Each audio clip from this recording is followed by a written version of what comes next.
মৌসুমের সুস্বাদু ও রসালো ফল লিচু। এই সময়ে সারা দেশের নজর এখন লিচুর রাজধানী খ্যাত পাবনা ও দিনাজপুরের দিকে। দুই জেলাতেই চলছে এখন লিচু বেচাকেনার উৎসব। আশানুরূপ ফলনে খুশি বাগানীরা, তবে গরম ও ঝড় বৃষ্টি বাড়লে কিছুটা লোকসানের আশঙ্কা করছেন চাষিরা। রেইনবো অ্যাক্রোপ্লাস্টে অ্যাক্রিলিক এমালশন থাকায় মুছে ফেলা যায় যে কোনো দাগ সহজেই। Rainbow Paints.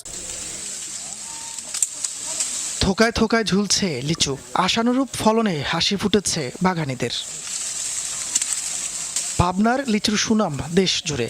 সদর, চাঁদপুর ও ঈশ্বরদী উপজেলা জুড়ে লিচু বাগান। স্থানীয় জাতের পাশাপাশি বোম্বে, চায়না সহ নানা জাতের লিচু আবাদ হয় এ জেলায়। গত বছর আশানুরূপ ফলন না হওয়ায় লোকসান গুনতে হয় বাগানীদের। এবার ভালো ফলনে খুশি তারা, তবে গরম ও ঝড় বৃষ্টি বাড়লে কিছুটা লোকসানের আশঙ্কা চাষিদের।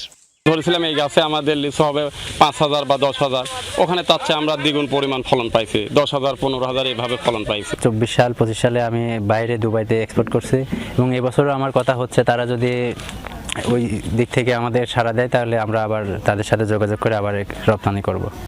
চলতি বছর পাবনায় 4,624 হেক্টর জমিতে লিচু বাগান রয়েছে। উৎপাদন লক্ষ্যমাত্রা 40,000 মেট্রিক টন। জেলা থেকে 800 কোটি টাকার লিচু বিক্রির আশা কৃষি বিভাগের। 40,000 মেট্রিক টনের উৎপাদন লক্ষ্যমাত্রা নির্ধারণ করেছি।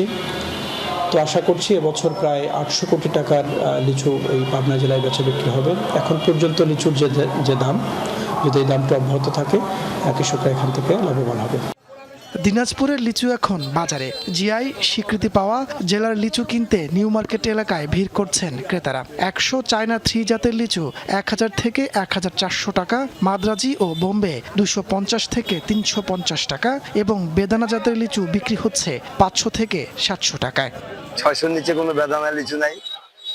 গতকালকে মাদ্রাজি গেছে 1200 টাকা হাজার, আজকে সেই 3000 টাকার উপরে। গতবারের তুলনায় এবার লিচুর দাম একটু বেশি মনে হচ্ছে। মাদ্রাজির কাছে ভালো কোয়ালিটিটা 300 থেকে 350, মিডিয়ামটা ওটা 200-250 টাকা বিক্রি হচ্ছে। চায়না 3 চলতেছে 1000 টাকা থেকে 1300 টাকা পর্যন্ত সহ। জেলার 13 উপজেলায় 5,484 হেক্টর জমিতে লিচুর ভালো ফলন পেয়েছেন চাষিরা। তাপস সরকার, যমুনা নিউজ।